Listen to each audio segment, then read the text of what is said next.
नमस्कार दोस्तों, एग्रीदेव चैनल में आपका स्वागत है। मैं आ पहुंचा हूं हाईटेक नर्सरी में। ये है कृषि महाविद्यालय भाटापारा में। जैसा कि हमारा एग्रीदेव चैनल आप सभी को एग्रीकल्चर से रिलेटेड नई जानकारियां देता रहता है, वैसा ही आज मैं आपको ब्रांड न्यू बने एक हाईटेक मिस्ट चैम्बर में लेके जाने वाला हूँ, जिसका फंक्शंस भी मैं आपको बताऊँगा। आप सभी के लिए फ़ायदेमंद है, विशेष रूप से किसानों के लिए और उन छात्रों के लिए जो एग्रीकल्चर में प्रोटेक्टेड स्ट्रक्चर के बारे में जानकारी चाहते हैं। मैं आपको दिखाने वाला हूँ, मेरे पीछे बना हुआ है ब्रांड न्यू एक मिस्ट चैम्बर, और इसको बनाया है भारत की जानी मानी कंपनी शवीर बायोटेक ने। जी हाँ दोस्तों, इस मिस्ट चैम्बर की खासियत ये है कि ये आज की डेट में काफ़ी हाई टेक टेक्नोलॉजी का इस्तेमाल इसमें किया हुआ है। तो बस दोस्तों, अब हम चलते हैं इसके अंदर, देखते हैं क्या है। पहले हम बाहर से एक नज़ारा देख लेते हैं। देखिए, ये जो बाहर से जो दिख रहा है, एक विशेष तरह के पॉलीकार्बोनेट स्ट्रक्चर से ये बना हुआ है। पॉलीकार्बोनेट स्ट्रक्चर जो है, इस स्ट्रक्चर को बनाने के बाद, इस स्ट्रक्चर को जिस चीज़ से ढका जाता है उसे हम क्लैडिंग मटेरियल कहते हैं या कवरिंग मटेरियल कहते हैं। तो ये जो क्लैडिंग मटेरियल है, ये कई प्रकार का हो सकता है। पॉलीथीन हो सकती है, ग्लासेस हो सकते हैं, और पॉलीकार्बोनेट्स जैसा कि इसमें लगा हुआ है ये हो सकता है। इसकी उम्र यानी कि इसकी जो लाइफ होती है, ये डिपेंड करता है किस तरह का है। पॉलीथीन की लाइफ 4 से 5 साल, ग्लासेस की लाइफ जैसे जैसा इस्तेमाल है उसके हिसाब से होता है।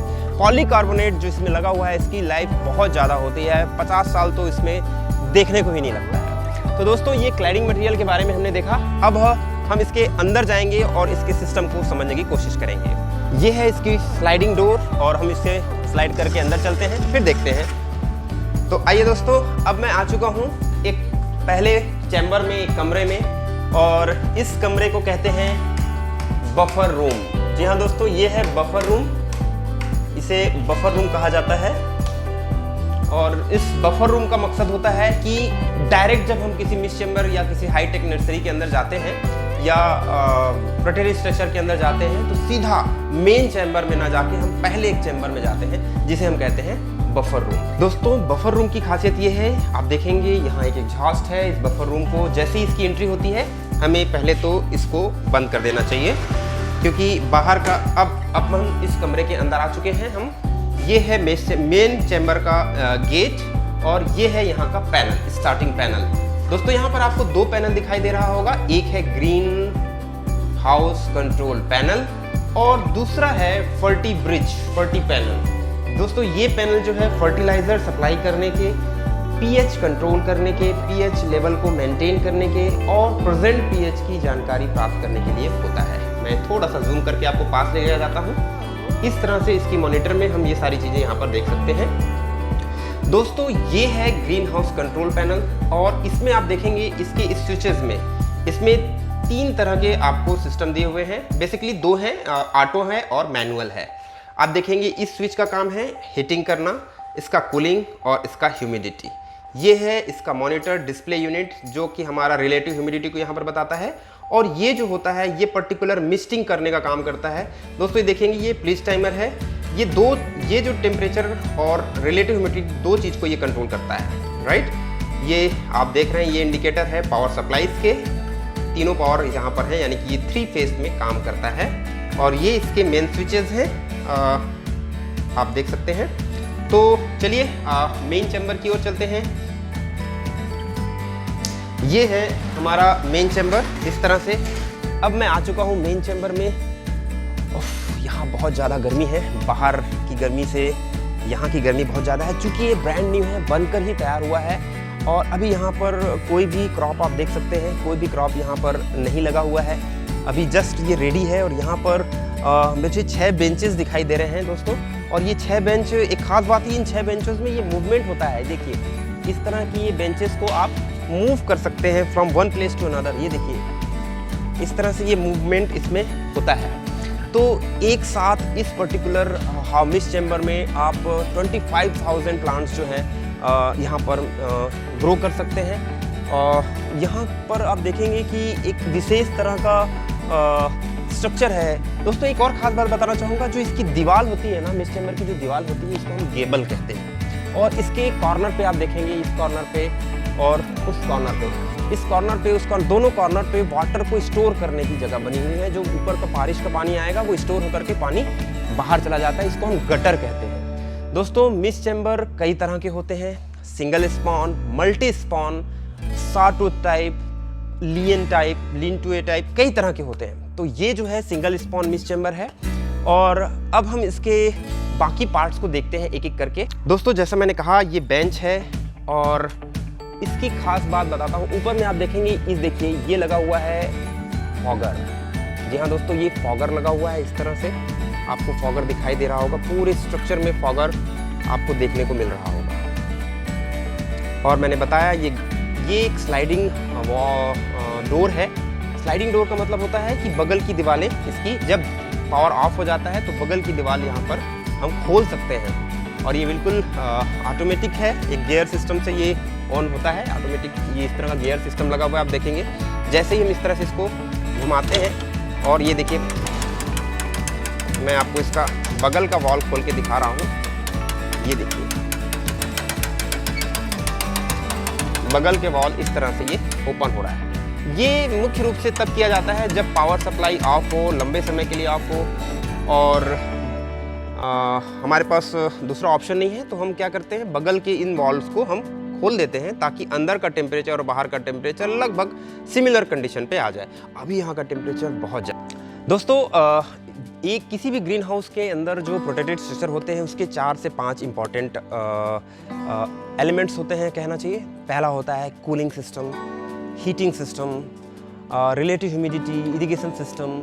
ये सारे जो सिस्टम्स हैं ये एक पर्टिकुलर ग्रीन हाउस में ये चीज़ें होती हैं और इसी के इंक्लूड करते जैसे जैसे ये स्ट्रक्चर्स, ये जो मैं आपको जो फंक्शंस बता रहा हूँ, एलिमेंट्स बता रहा हूँ, ये बढ़ते जाते हैं, वैसे वैसे इसकी फंक्शनैलिटी भी बढ़ती जाती है और इसकी एक्यूरेसी भी बढ़ती जाती है। दोस्तों मैं जहाँ पर खड़ा हूँ इसके ठीक पीछे ये देखो सेलुलोज का बना हुआ एक कूलिंग पैड है। ये सेलुलोज का बना होता है, ये कूलिंग पैड है। जैसे हमारे कूलर्स पे अगल बगल वॉल्स पे कूलर के आपको एक खस का या कहना चाहिए रूट्स के एक स्ट्रक्चर्स बने होते हैं जो वाटर को रिटेन करके रखते हैं, बिल्कुल वही फंक्शन इसका भी है। वहाँ पर ऊपर से वाटर सप्लाई आता है और ये पूरे के पूरे सेलुलोज को, स्ट्रक्चर्स को हीट करते हैं, कूल करता है। और ये है जो यहाँ इस ग्रीन हाउस में जो कूलिंग सिस्टम है वो F&P सिस्टम है। F का मतलब होता है फैन और P का मतलब होता है पैड।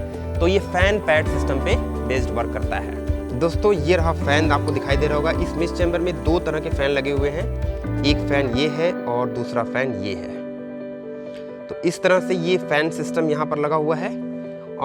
यहाँ पर मिस्ट चैम्बर में आपको हीटिंग यूनिट के रूप में आपको दिखाई दे रहा होगा, ये एक हीटर और दूसरा हीटर। ये इस तरह से 2 हीटर यहाँ पर लगे हुए हैं। ये दोनों हीटर इस कमरे को हीट करते हैं। क्योंकि अभी ये टेम्परेचर यहाँ का नॉर्मली थोड़ा सा ज़्यादा है। सो दोस्तों अभी टेम्परेचर को हीट करने की आवश्यकता नहीं है, कमरे को हीट करने की आवश्यकता नहीं है। अब हमने बेसिक रूप से हमने इसका, आप देखो आपको इसका सीलिंग दिखाता हूँ। इसका रूफ देखने को आपको दिखने में दिखाई दे रहा होगा।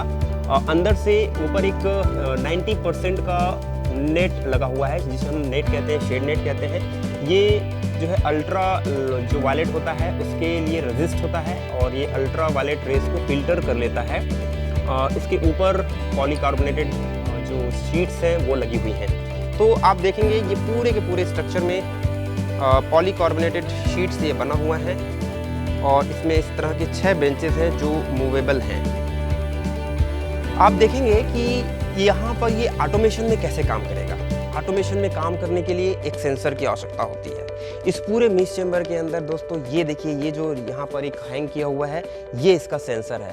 पहले एक प्लेटिनम प्लेट हुआ करती थी, सेंसर के रूप में काम करती थी। अभी ये सेंसर लगा हुआ है। ये सेंसर इस पूरे कमरे के अंदर का, इस पूरे मिस्ट चैम्बर के अंदर का टेम्परेचर, रिलेटिव ह्यूमिडिटी दोनों को सेंस करता है और उसके हिसाब से heater, relative humidity control system, cooling system उनको ऑन और ऑफ करता है। जैसा कि हमको रिक्वायर्ड टेम्परेचर की आवश्यकता है वो हम सेट कर देते हैं मॉनिटर में और रिलेटिव ह्यूमिडिटी हम सेट कर देते हैं। उसके बाद वो सेट किए हुए रिलेटिव ह्यूमिडिटी के अकॉर्डिंगली ये सेंसर काम करता है। यानी कि पूरे सिस्टम को ऑन ऑफ ये सेंसर अपने सिस्टम से सेंस करके ही करता है। आपको तो मैंने इसकी बेसिक चीज़ें बताई हैं। अब हम इस पूरे सिस्टम को चालू करके देखते हैं ये कैसा चलता है, कूलिंग सिस्टम कैसे काम करता है और मिस्टिंग कैसे होती है। ठीक है, तो चलो करके देखते हैं। अब मैं अंदर के टेम्परेचर में कोई चेंजेस ना हो, इसलिए मैंने इसे बंद कर दिया है दोस्तों। और अब मैं इस मॉनिटर को चालू करने वाला हूँ। देखेंगे कि अभी अंदर का जो सिस्टम है वो बिल्कुल अलग है। 16% वहाँ रिलेटिव ह्यूमिडिटी शो कर रहा है और temperature, oh my God, 43 degree temperature वहाँ का भी आपको शो कर रहा है। अब हम इस सिस्टम को जैसा कि मैंने बताया ऑटोमेटिक एंड मैनुअल, जब हम कोई क्रॉप लगाते हैं तब उसको ऑटोमेटिक सिस्टम में रख के छोड़ देते हैं, वो अपने आप पूरा सिस्टम अपने आप चालू और बंद होता है।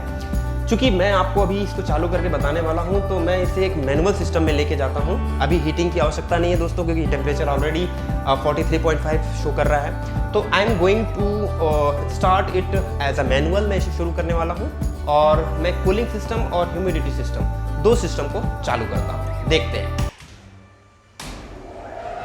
आपने आवाज़ सुना और ये सिस्टम चालू हो गया है। अब हम मेन चैम्बर के अंदर चलते हैं, इस बफर चैम्बर से वहाँ। तो आइए, ये देखिए दोस्तों, ये है फ़ैन। बहुत तेज़ी से चल रहा है फ़ैन, काफ़ी बड़ा फ़ैन है, लगभग 5 फीट लंबा है और चौड़ा है। अब आप देखेंगे उस वॉल की ओर, देखिए उस दीवार को देखेंगे आप, वो कूलिंग पैड सिस्टम कूलिंग होना अपना शुरू कर दिया है, उसमें कूलिंग सिस्टम चालू हो गई है। इसके साथ साथ मिस्ट चैम्बर को आप देखेंगे, मिस्ट चैम्बर में मिस्टिंग करना भी शुरू हो गया है। देखिए दोस्तों, ये कूल चैम्बर जो है पूरा गीला होना शुरू हो गया और इस पूरे के पूरे सिस्टम में आपको एक मिस्ट चैम्बर में मिस्टिंग होता हुआ दिखाई दे रहा होगा।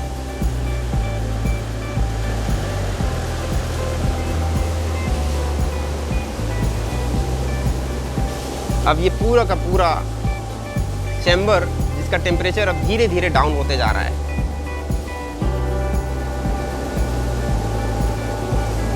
तो इस तरह से ये फैन पैड कूलिंग सिस्टम है और आप देखेंगे कि उधर फैन और पैड कूल होता चला जा रहा है। दोस्तों, अब देख रहे हैं कितना कूल सा फील हो रहा है। छोटे छोटे बहुत ही माइन्यूट मिस्ट की तरह, धुएं की तरह यहाँ पर पानी के ड्रॉपलेट जो हैं वो गिर रहे हैं। आप देखेंगे कि यहाँ का पूरा टेम्परेचर जो है वो बिल्कुल लो हो गया है। जो 43 के अराउंड था वो एकदम से अभी मॉनिटर में हम जाकर देखेंगे कि अराउंड 25, 23 या 20 के आसपास हो गया होगा। तो दोस्तों, मैं आप लोगों से रिक्वेस्ट करता हूँ कि यदि ये वीडियो आपको अच्छा लगा है तो आप इसे सब्सक्राइब कीजिए, लाइक कीजिए और कमेंट कीजिए।